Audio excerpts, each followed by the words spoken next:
қазір бәріміз жақын адамдармыз, солай ғой? Әрі серіктеспіз. Линда менің жалғыз қызым. Және оның мынау сен сияқты біреуге бұйырғанын мен қаламаймын. Нұргүлдің жағдайы қалай? Қауіптің бетін қайтаруға толық мүмкіндік бар. Мүмкін әлі де ойланарсың. Қанша тырыссаңыз да мен өз шешімімді қабылдадым. Келген бойда Меруерт екеуміздің үйлену тойымыздың қадірлі қонағы болыңыз. Секен бізді алдап кетті. Ол алаяқ енді ақшамызды қайтармайды. Бірақ сонда ғана Секені тауып алу керек. Үндемей отыра береді, мен ақымақ емеспін. Меруерт тұрмысқа шыққалы жатыр. Не дейсің? Кімге? Мұстафаға. Оған менің қатысым қанша? Енді ақылыңды айт. Кімді алуға болады? Мәулен, осы жұмыспен айналысатын адамдар бар ғой? Бар ғой. Бірақ бұл жерде бір кілтипан болып тұр. Қандай? Бекер әуре боласың. Симкасын лақтырып жіберген шығар. Қайдан білесің?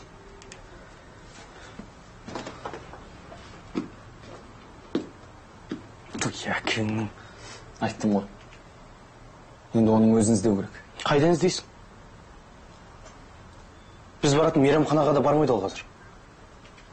Тақа, егер біз оның тұратын жерін білмесек, мүмкін онымен араласатын адамдардан сұраймыз. Мен таныстырған адамдардың өздері де іздеп жүр оны.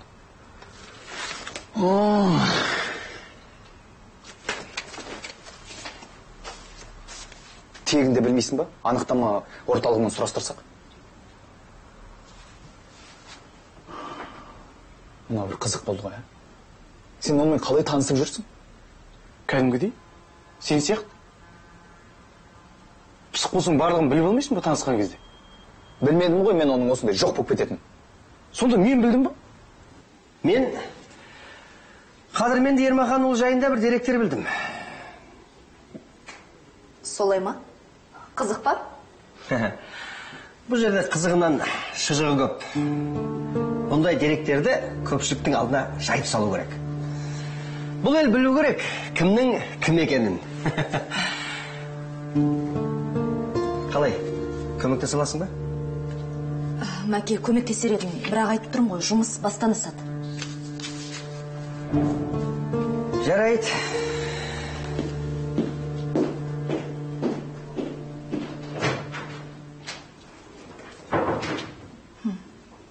Мынау тағы не істегелі жүр екен,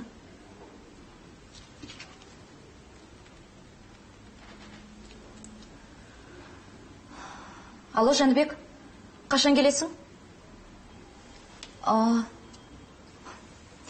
Менің саған айтатын жақсы бір жаңалығым бар. Айтпағышы, ол саған менде құс фермасы бар деп айтып еді ғой. Ол қай жерде екен? Білмеймін деймін. Білмеймін. Не білесің сен? Білмеймін. Мүмкін Ерекең? Ерекең.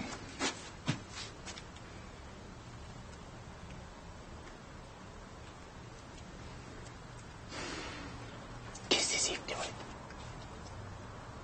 Алло? Ереке, ассаламу алейкум. Мәди ғой бұл?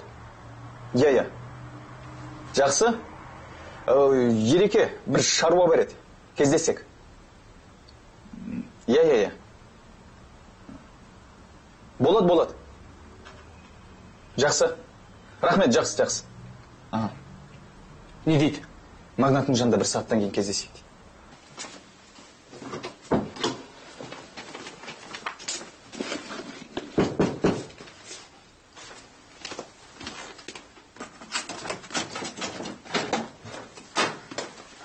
Сәлем. Жеттім ау әйтеуір. Бота қалғалай? Боташ, тағы бір қарап шықшы, ештеңе қалып қойған жоқ па? Ботаның көңіл күйі жоқ қой. Иә. Поезд қашан? 1,5 сағаттан кейін. Әбден ойландың ба? Қайтадан бастадың ба? Ешнәрсе бастайын деп тұрған жоқ. Бірақ бәрін бірден өзгерту деген өмір болған соң өзгеріс болмай тұрмайды, Сәуле. Бәрі де бір күн өзгеру керек. Ботам, неге ойламайсың? Сен осыны айту үшін келдің бе? Мен бәрі жақсы болса екен деймін.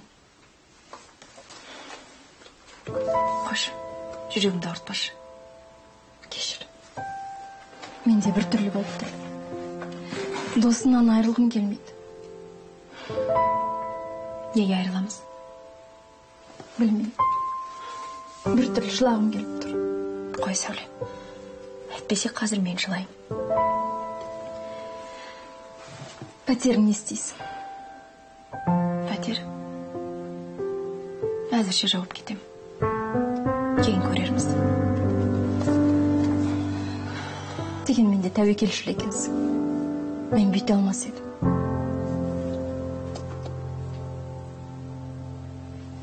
Бота, жүре ғой, уақыт болып қалды.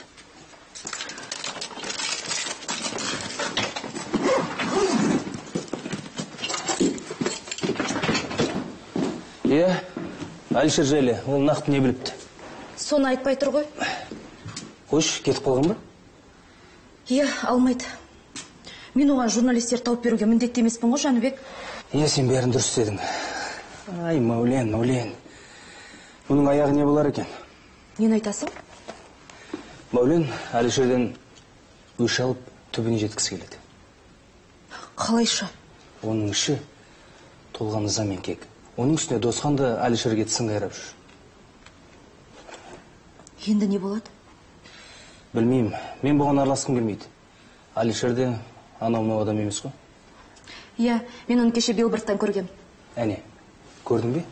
Оның саясатқа араласу бекер емес. Демек, артында демеп тұрған бір адам бар. Журналистерді де өз тауып алады. Табады. Жарайды, өзіміздің жұмысқа көшейік. Қазір. Міне, мынау Алишермен кездескен адамдардың тізімі. Негізі өзіміздің тұтынушыларымыз. Ал керек болса? Көбісі Алишердің жұмыстан кеткенінен де хабарсыз. Келісім шартты қайта қарасақ деп отыр. Құрып кеттік. Енді осының бәрін соларға түсіндіру керек шығар.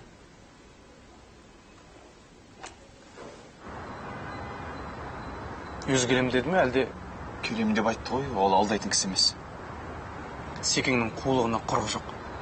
Фирманың мекенжайы сайтта да жоқ. Білмесін деп әдейі істеп қойдың ғой. Сөйтіп талайларды алдап жүрген қу ғой. Айтпа. Келе жатыр. Ассалаумағалейкум. Уағалейкумассалам. Не айтайын деп едіңдер? Ішке кіріп сөйлесейік. Айта беріңдер, мен асығыспын. Біз Секенді таппай жүрміз. Оны өзіңнің де көрмегеніме көп болды. Айтайын дегендерің осы ма? Жоқ, біз ақшаны тапсырсақ па деп едік. Қалған бөлігін. Жақсы. Тапсырсаң да тапсырыңдар.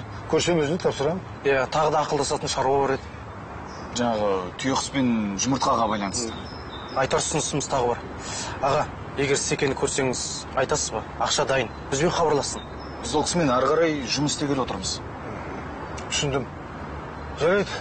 Ол хабарласса, сәлемдерін жеткіземін. Көп рахмет аға. Жақсы жейді, сау болыңдар. Жақсы. Қалай ойлайсың, айта ма?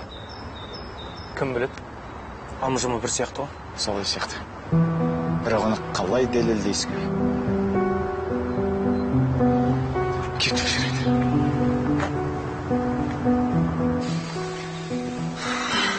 Гүлдің иісі қандай керемет.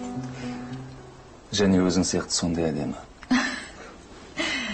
Кофе ішесің бе? Жоқ, рахмет. Меруерт, сен маған тұрмысқа шығатыныңа қуаныштысың ба? Сондай да сұрақ бола ма екен? Білмеймін, бірақ сенің қабағыңда бір кірбің бар сияқты. Жоқ, әлде қандай да бір ренішің бар ма маған? О не дегенім осы? Кейде осылай тұнжырап жүретінім рас. Бірақ ол саған ренжігеннен емес. Маған басқа еш нәрсе айтқың келмей ме? Мен бе?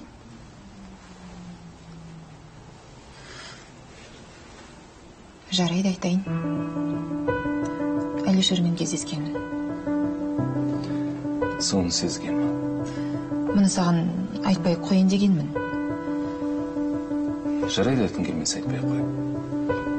Жоқ, айтайын. Содан кейін осы әңгімені қозғамайық. Мен онымен 2 рет кездестім. сенің маған ұсыныс жасағаныңа қалай қарайтынын білгім келді. Екінші жолы Қарағандыға барып қайттым. Түсінікті. Тек сен жаман ойлап қалма. Мен оның алдынан өткім келді. Онымен сөйлескеннен кейін нақты шешімге келдім. Тек содан кейін ғана барып келісімін берген екенсің. Иә. Бірақ бұл ерегесіп жасаған шешім емес. Бәрін жан-жақты ойладым. Сенмен бас қоссам, бақытты болатыныма көзім жетті.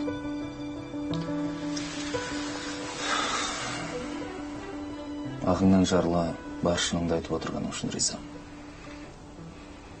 Меруерт, маған тұрмысқа шықсаң өкінбейтін боласың. Сол үшін қолымнан келгеннің бәрін істеймін. Және бұл әңгімеге қайтып оралмауға уәде беремін. Рахмет. Саған алып қойған сыйлығым бар. Қандай?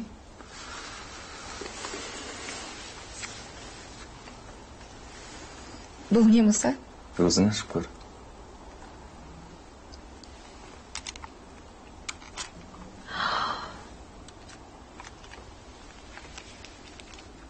Мұса.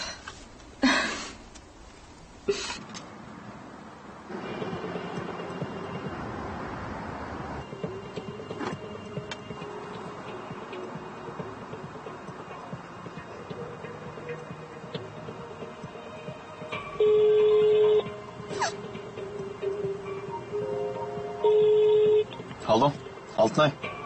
Бұл мен ғой. Сәлем, Мәди. Қалың қалай? Жақсы. Балалар қалай? Жақсы. Есті сәл жөтіліп қалған. Бүгін енді тәуір. Өзің қашан келесің? Барамын ғой, жұмыстарым бітсін. Көңіл күйің денсаулығың жақсы ма? Жақсы бер.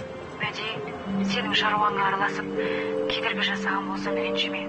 Ойлап тұрсам, сен де жайдан жай жүрген жоқсың. Біз үшін тырысып жүрсің ғой. Әрине. Рахмет. Тек маған ренжімеш. Бәріміз сенің тілеуіңді тілейміз ғой. Жақсы, Алтынай. Есіңде болсын. Мен сені қашанда қолдаймын. Рахмет, жан. Өзіңді жақсы көрем.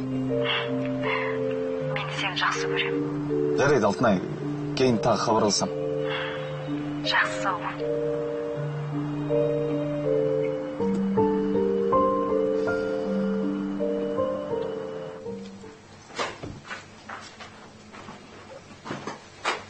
Апа, таңғы асты іштіңіз бе? Ешкім кеп отырған жоқ. Мына Естайдың шұлығын бітіріп тастайын деп. Сонда да енді таңғы асты міндетті түрде ішу керек. Бірге отырып шай ішсек қайтеді? Бірге дейсің бе? Жарайды. Ішсек ішейік.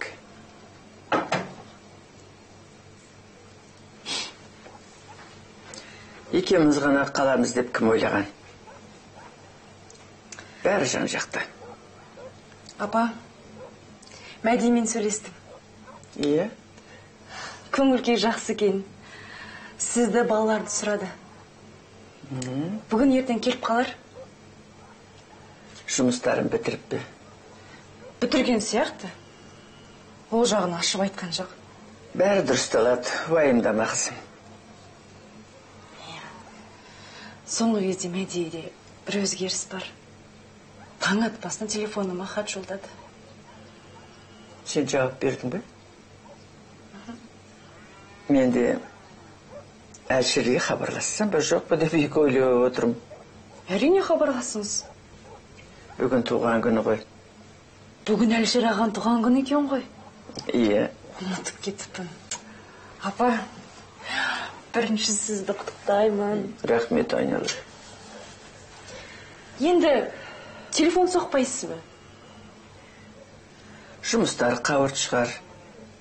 Мазалағым келмейді. Сосын ол бала кезінен мына туған күн дегенде аса жақтыртпайды. Сонда да туған күні ғой. Хабарласпайсыз ба? Бір қуанып қалады. Енді ол жақта Жалғыз өзі ғой, міне, алдым.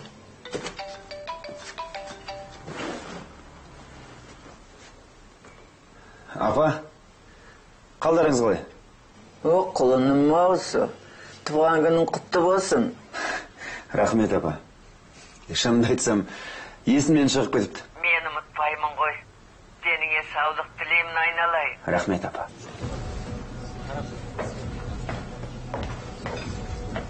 Олен? Ренатсың ба? Ассаламу. Уағалейкум ассалам.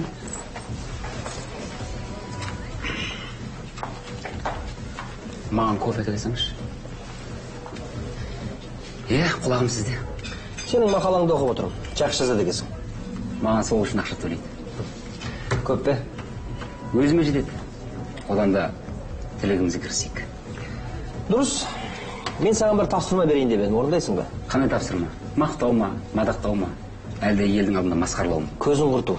Бірақ көпшілікке жария ететін деректер ол адамның ел алдындағы абырой беделін қаншалық түсіре алады? Мәселе осында. Тақырып болса болды. Жетпеген жеткіземіз. Қоспағанды қосамыз. Бір адам саясатпен айланысқысы келеді. Бұл тақырып менің оң жамбасыма жақын. Олай болса тыңда.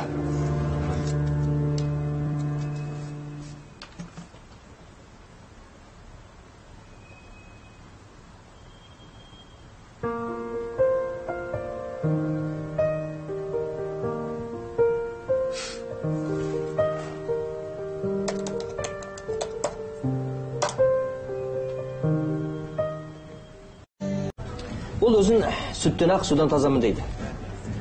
Бірақ оның інісінің кезіндегі істеген қылмыстары басынан асады. Ұйымдасқан қылмыстық топ па, әлде нашақорлық? Ұйымдасқан қылмыстық топ. Ол кезінде сотталған секілді, бірақ оны анықтау керек. Жазамыз. Тағы не? Оның өзі үлкен бір компанияның директоры болған. Қызмет дәрежесін өз мүддесіне пайдаланған үшін жұмыстан шығарылған. Жазатындар баршылық екен. Бұның бәрі мақалаға жете ме? Енді кішкене аздау болып тұр, өкінішке қарай. Бірақ масқаралауға жетіп жатыр. Елдің алдында абыройынан жұрдай болады. Ендеше былай істейік. Мен мақала дайындайын. Бауыры саясаткер, інісі Балбеспей деп аталады. Бір-екі ғаламторлық басымдар арқылы шығарып көрейік. Өкінішке қарай нақты деректер аз болды. Бар осы. Ендеше жақсылап өңдеуге тура келіп тұр. Қанша?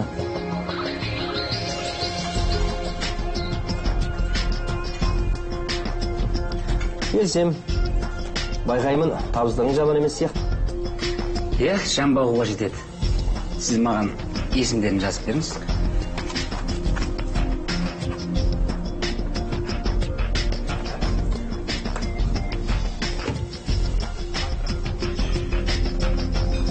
Мақала қай оққанын дайын болу керек. Сен дайындай бер, мен өзім хабарласам.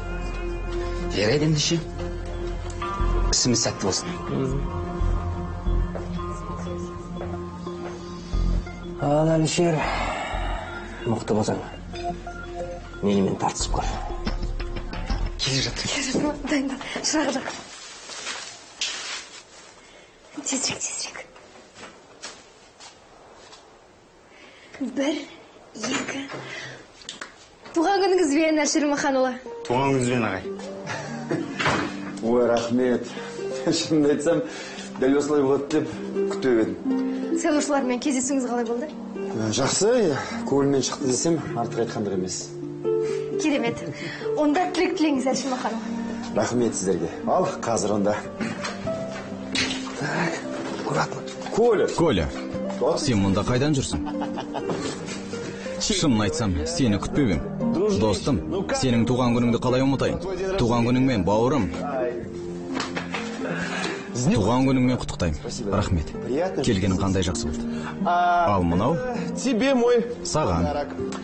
Кейін өзіңді мына мен сыйлаған теледидардан көріп жүр. Бірге отырып көреміз. Солай болсын. Сәлематсыздар ма? Сәлематсыз ба, келіңіз, төрлетіңіз. Мен де өз кандидатыма арнап әдейіден келініме тәтті нан сыртып әкелдім. Алыңдар. Рахмет, апа. Мына сіздің туған күніңіз болады дегенде сондай қатты қуандым. Иә, Күләш пен Зоя Федоровна келмек болған. Өткен жолы неге келмедіңіз? Біреуінің белінен құяңыз тапқалды, біреуі тістерін жоғалтып алды. Тістерін жоғалтқаны қалай? Алмалы салмалы тістер ғой. Әшірмақана торттағы шырақтар жанып кететін болды. Айтпақшы өлу керек қой. Иә. Олай болса барлықтарыңызға рахмет. Тілектеріміздің барлығы қабыл болсын. 1, 2, 3.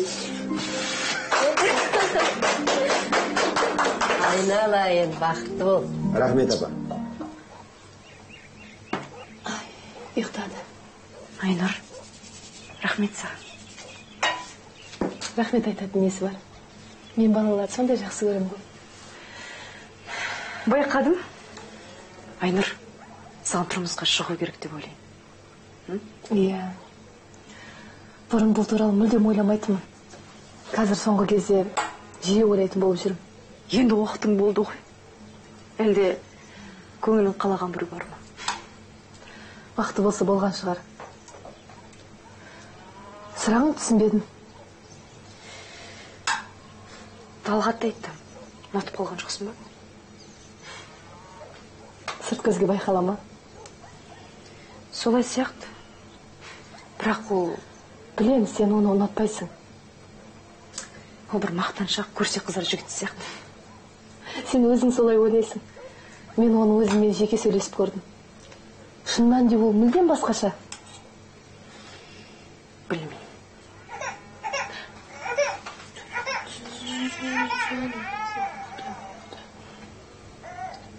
Ол кейде өзінің артық кетіп сөйлейтінін мойындайды. Ең бастысы оның бойында керемет бір қасиет бар.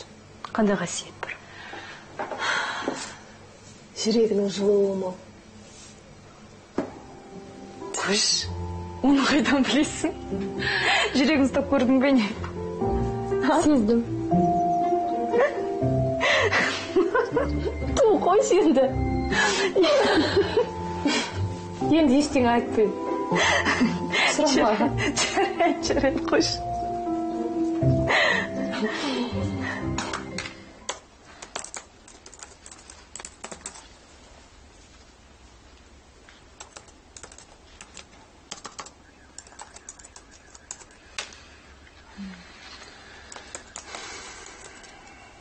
Жоқ, мен бұлай істей алмаймын.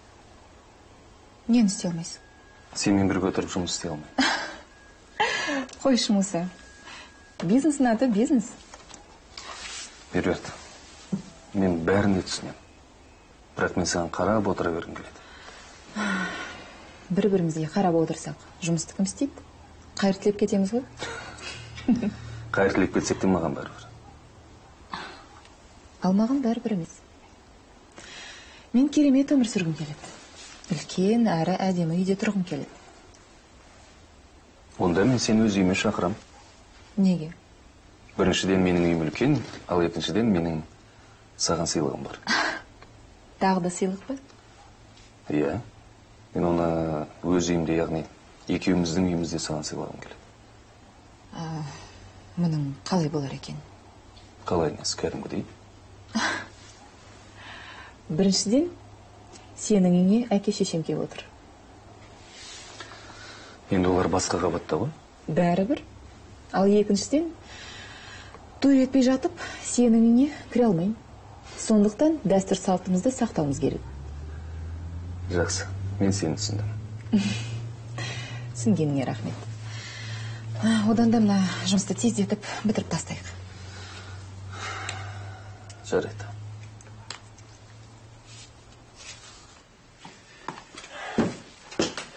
Проходи, Төрлет, Коля.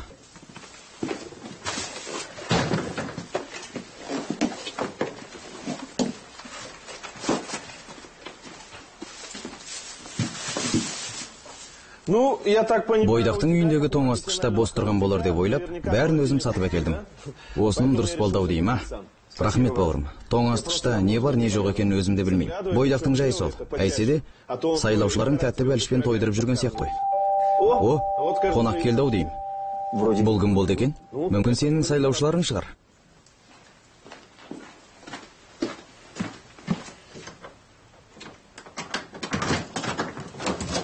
Ассалаумағалейкум. О, қонақ деп болсын ел. Келіңдер. Саламатсыз ба? Саламатсыз. Туған күнмен бауырым. Рахмет. Таныспайындар, менің қалыңдығым Линда. Өте қуаныштымын. Ну, сізге. Туған күніңізбен. Дәл осы күні осыншама сыйлық аламын деп ойламаппын. Ал, төрлетіңдер. Жүр.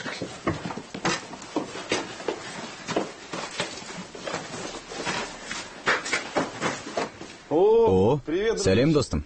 Сәлем, Коля. Сәлем. Здравствуйте. Сәлематсыз бе? Таныспай, бұл Линда. Есімім Николай, қуаныштымын. Я тоже. Мен де.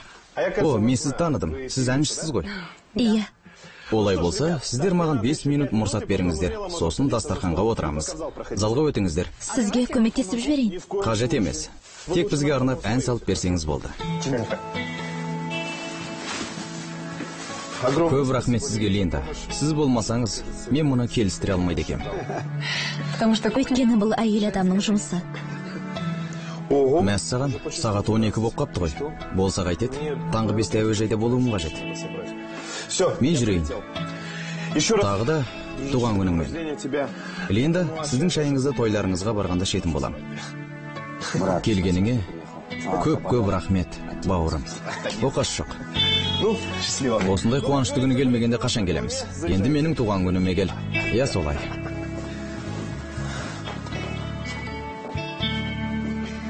Ағаң өте ақылды екен. Біз бәріміз сондаймыз.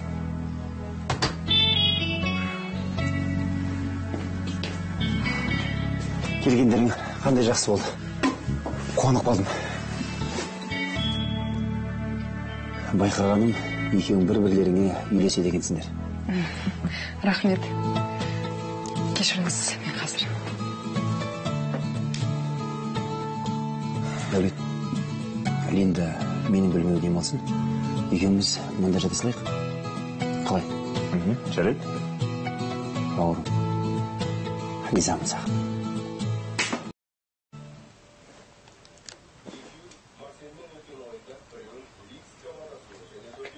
Әшір. Әшір.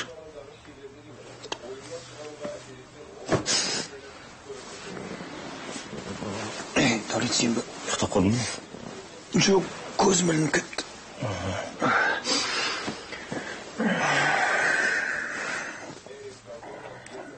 Дәулет, Линдамен қалай таныстыңдар? Турбазаға келген ғой, қыдырып. Сол кезде танысқанбыз. Жақсы қыз екен. Бақытты болыңдар. Рахмет. Есіңде ме, бала кезімізде бірге ұйықтайтын едік қой? Шіркін, кеше ғана бала сияқты едік, Енді көзіміз іліне берген кезде Мәди жылап күлуші еді. Қорқыныш түс көрді. Мәди жаман жылан қыды ғой. Дәл сол. Бүгін апам хабарласып құттықтады. Мәди тағы да Астанаға кетіпті. Мәди кейінгі кезде Астанаға барғыш болып жүрміз. Айтпақшы, Мәдиге үлесін бере салды ма? Естің бе? Бәрін бе? Енді Айнұрға көз алартып қызған жүрмесін дедім де. Мен есің қызғанады. Бала ғой. Кейін бауырдың қадірін түсіндір. Түйеқұсты ол тағы да бір нәрсе келініп жүрмесе болған. Ұрынбайтын шығар. Ол маған бір сенімді адаммен келісім шартқа отырамын деп айтты ғой. Кім біледі ол қандай адам екен? Осы ба? Мүмкін. Білесің болған, бір жақсы заңгер керек. Заңгер? Заңгер керек негізі. Оны мен оған айтып көрейін. Дәулет, ұйықтайықшы. Жоқ. Ертең жұмыс қой. Жайт, ұйықтайық.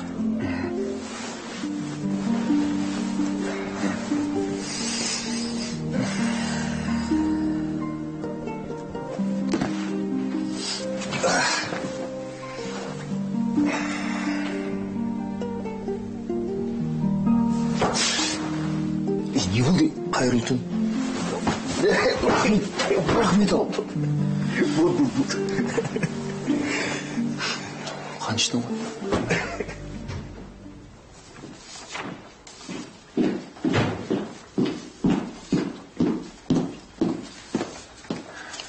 Қалайсың?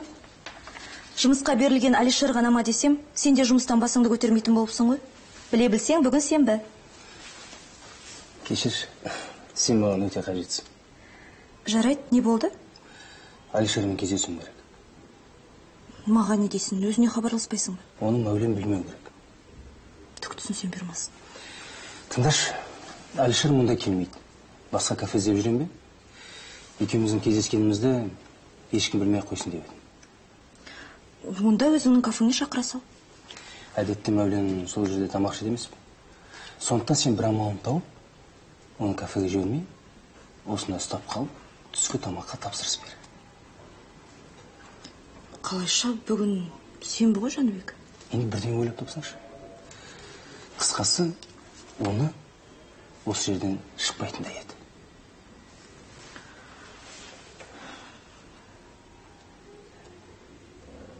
Жарайды. Бірақ сен маған қарыздар боласың. Қалағаның болсын, қымбат.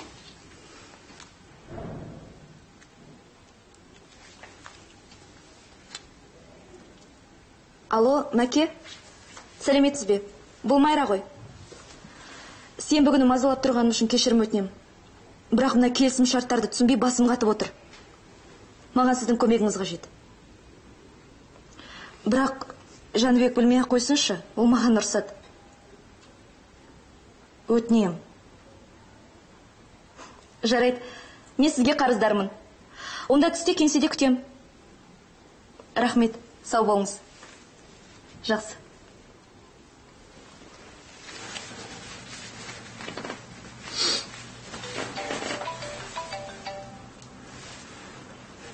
Алло, Жәнібек сәлем. Не болды? Жарайды, мен қазір барам.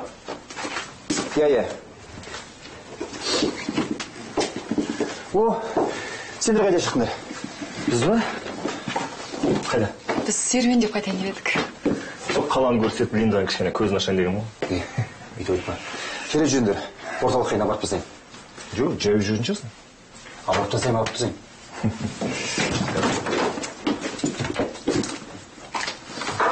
Жарың ұмытпа.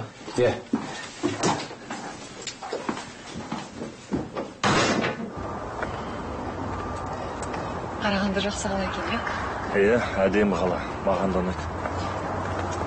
Мүмкін осында отырармыз? Ойланып көрейік. Санжар? О, Дәулет. Қалайсың? Сәлем. Жақсы, қалай өзің? Шүкір. Қайдан жүрсің? Шаруалармен жүргем, өзіңші. Бізде сол серуендеп. Сен мына жерде көрем деп ойламаппын. Неге? Тау мен тау кездеспесе де, адам мен адам кездеседі. Міне, кездесіп қалды. Танысып қойыңдар. Санжар, Линда. Санжар. Бір жерге барып отырайық, жақынырақ танысайық. Шөй, рахмет. Негізі біз бір шаруамен жүргенбіз. Дәулет, сені кездестіргенім жақсы болды. Саған бір шаруа тапсырайын деген кішігірім. Мұндай қиын емес. Санжар, негізі ауылда жұмыстарды қойып кеттім ғой. Көмек керек кезде шақырасың. Ал менің ұсынысымнан бас тартасың. Берекші.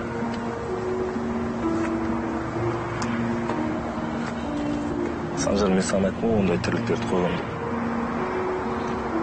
Несін досыңа көмектескім келмей ме? Көмек болса, көмегімді аямайын, бірақ былықшылық істеріңе араласқым келмейді. Түсінікті. Жақсы. Ренжіме.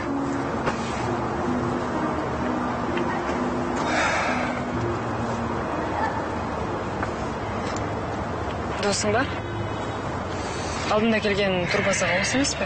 Осы ғой. Не дейді? Сол. Алишер, қалай етсем екен? Өзіңмен ақылдасайын деп едім. Менің берген ақылым сенің пайдаңа жарар ма екен? Неге жарамайды? Әрине жарайды. Солай ма? ендеше айт шаруаңды. Айтқанда бұлар ғой. Досқан мені қатты қыспаққа отыр. Өз бетімен ештеңе шеше алмаймын. Ол енді әуел бастан белгілі болу, оны өзің де білдің. Білсем де, тап бұлай болады деп ойламаппын. Ол қазір өнімнің құнын 10%-ға көтеремін деп отыр. 10%? Онда тұтынушының жартысы қашып кетеді. Білем. Осыны оған қалай түсіндіруге болады?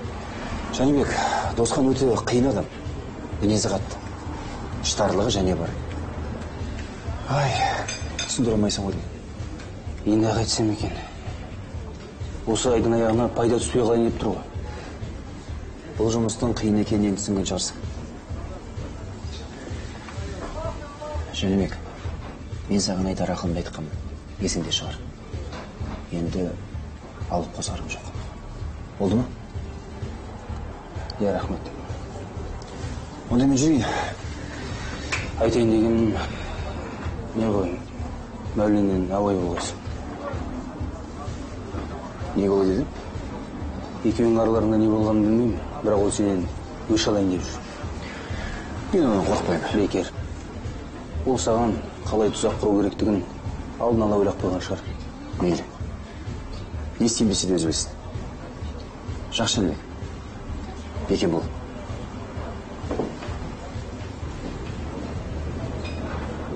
Мен ол мекемеде 18 жылдан астам уақыт жұмыс істедім. Және де Әлішер Маханов, сіздің де хабарды көруіңіз керек. Бірге су ішіп едік. Соңына Аманғалиев Әлішерден сұраныс.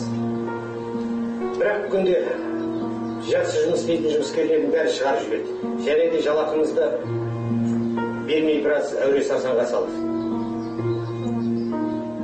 Жоқ, ақшамызды алдық, бірақ соңында бір айдай уақыт жүрдік. Менің ойымша, бұндай адам билік басында отырмау керек. Неге олай тұрып айтады?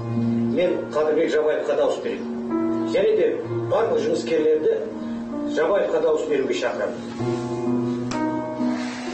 Түсінікті. Бұл енді әдеттегідей сайлаудың алдына жазылатын үгіт насихат қой. Оның айтып тұрғаның бәрі өтірік. Білем. Алло, тыңдап тұрмын. Иә, көрдім. Енді бір мәнісін ойластырып көреміз. Жақсы, қазір менің уақытым тығыз. Кейінірек хабарласайық. Жақсы. Зарина, мен журналистермен кездесуім керек. Жақсы.